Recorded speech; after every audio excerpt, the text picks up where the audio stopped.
Mga higala, kumusta? Nga napunta ni ato ang panglantaw sa kagabihion. Kagabi wala ta maka-live mga igsoon gumikan sa kadaghan sa atong gibuhat kay adlaw adto sa San Pablo sa Buanga del Sur kay naami validation para sa mga properties sa amo ang eskwelahan. Maong kininyong igala, pertiging bisiha, taghantag asikaso. So, sa dili pa nato sugdan ang ato ang live, karong mga kagabhion, mga igsoon, ato sang i-shout out kining ato ang mga likers, sama ni Ate Maribel Alico Saison, Ma'am Ruina Isumandag, Judy Tubigon, ako ang kababata sa Bambong Dako, Ramon Magsaysay sa Buanga del Sur, si Buboy Kapi, ato ang mga teachers, si Estrella Palirbacar, Marilopi Faustino, Ma'am Ini Bunghawan, Johnny D. Samonti, and Christopher Ramos Labajo. Daghang kayong salamat sa inyong pagsunod o pagsuporta ni ato ang tulumanon matagabi panglantaw sa kagabihion. Maayong gabi, mga suod nakong tigpaminaw sa panglantaw sa kagabihion. Welcome to another evening where truth is not optional, it is necessary. Tonight, we don't speak merely to react. We speak to reflect. We speak to remember. Behind every headline lies a deeper question, and behind every silence, a call for courage. Just this week, something remarkable happened. Outside the gates of the Supreme Court of the Philippines, a group of teachers and youth leaders, some young, some not so young, stood side by side. They were not politicians. They were not armed with cameras or clout. What they carried were placards, printed statements, and above all, conviction. They came to challenge what they called a controversial ruling, a decision by the High Court that barred the impeachment complaint against Vice President Sara Duterte, invoking one-year rule. Their message was simple, bold, and deeply constitutional. Let the impeachment proceed forthwith. We stand for justice and accountability. Sara litisin. O para sa ubang katawhan nga nagtanaw lang, basin naghunahuna sila. Nganong muantos man og init ulan o kakapoy kining mga tao para lang ana. Tonight we'll try to answer that, because what happened outside the Supreme Court was not just protest. It was a statement to the enduring spirit of those who still believe that public service is a public trust and that no official is above the people. To understand the issue, let's revisit what the Constitution says. Article 11, Section 3-5 of the 1987 Constitution provides, no impeachment proceeding shall be initiated against the same official more than once within a period of 1 year. Using this, the Supreme Court ruled that the second impeachment complaint filed against VP Sara Duterte could not proceed, claiming it violated this constitutional bar. Pero kadtong mga maestra o kabatan-unan miingon, di kami motuo nga ang teknikalidad makapildi sa katungod sa katawhan sa pagpaningil o pagpangutana. That protest was more than just an appeal for reverse. It was a normal stand against selective interpretation of the law. Some say, why target the Vice President? Why not PhilHealth? Why not flood control scandals or BICAM insertions? That's a valid question.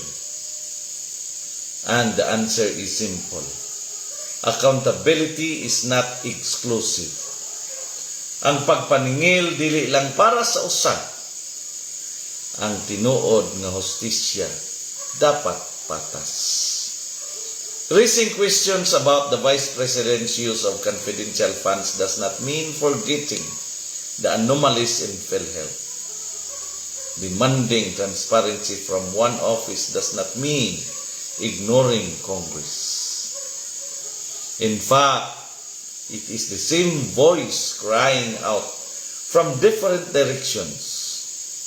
We deserve better. We demand truth. So when those protesters gathered outside the Supreme Court, they were not just protesting for or against Sara Duterte. They were standing up for the right to question government, a right that's sacred under Article 3, Section 4 of the Constitution. No law shall be passed abridging the freedom of speech, of expression, or the right of the people peaceably to assemble and petition the government for redress of grievances. In Amos chapter 5 verse 10, it says, "They hate him who reproves in the gate, and they abhor him who speaks the truth." Even in biblical times, the gate was the place where justice was sought. That is where the people stood. That is where prophets rebuked kings. That is where truth was shouted. What happened outside the Supreme Court was our modern day version of the gate. Og sa tanang panahon nga adunay makusog nga ginhawa sa liderato, kinahanglan sa adunay mas kusog nga tingog sa katawhan nga mopahimangno. The Bible never shied away from confronting power. Neither should we. Some still argue, if there's strong evidence, file a case in court. But here's the truth. You can't. The Vice President, like the President, is an impeachable official, while she does not have absolute immunity like the President. Any attempt to hold her accountable while in office must go through impeachment first. Dili ka pwede mo adto diretso sa korte kay ang proseso sa konstitusyon klaro. Impeachment una, kaso sunod kung mapamatud-an. That's why the people who gathered were not misinformed. They understood the Constitution better than some politicians do. Let's be honest. If impeachment can be blocked simply by saying, "You already filed one this year," then any official can survive one scandal and become untouchable for 12 months. Maayo ra kaayo. Tago lang usa ka tuig. Dayon balik na pud og pangurakot. This is why teachers, students, and ordinary citizens protested, not because they hate the Vice President, but because they love the process that keeps democracy alive. And when that process is tampered with, we are all in danger. Let us take a moment to reflect on the slogans beheld. We stand for justice and accountability. Let the impeachment proceed forthwith. Sara Litisin. These are not statements of hate. They are statements of hope. Hope that someone, somewhere in power, is still listening. Hope that the people have not been reduced to likes and laugh reacts. Hope that Pilipinas is still a land where questions are welcome and truth is sacred. Let us not forget the other laws that require public officials to be accountable. Republic Act 6713, Code of Conduct and Ethical Standards, mandates transparency and accountability.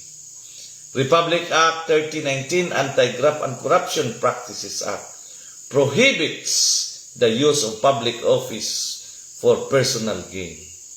Executive Order Number 2, Freedom of Information, gives every citizen the right to ask questions and demand data. So when a public official says, cleared na ko sa kuwa, that doesn't end the story. COA findings are technical, not moral. The higher standard is public trust. Ang clearance sa kuwa dili equivalent sa limpyo nga konsensya. Tonight, we don't end with anger. We end with clarity. The protest you saw outside the Supreme Court was not end. It was the beginning.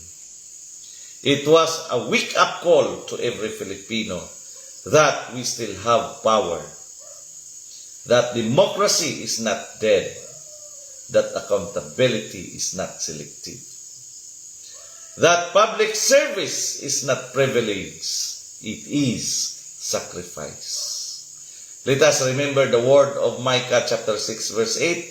What does the Lord require of you?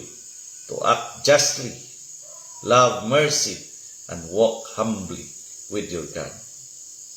Og sa modernong Pilipinas, to act justly means to ask questions. To love mercy means to forgive but not forget. To walk humbly means to serve, not to reign.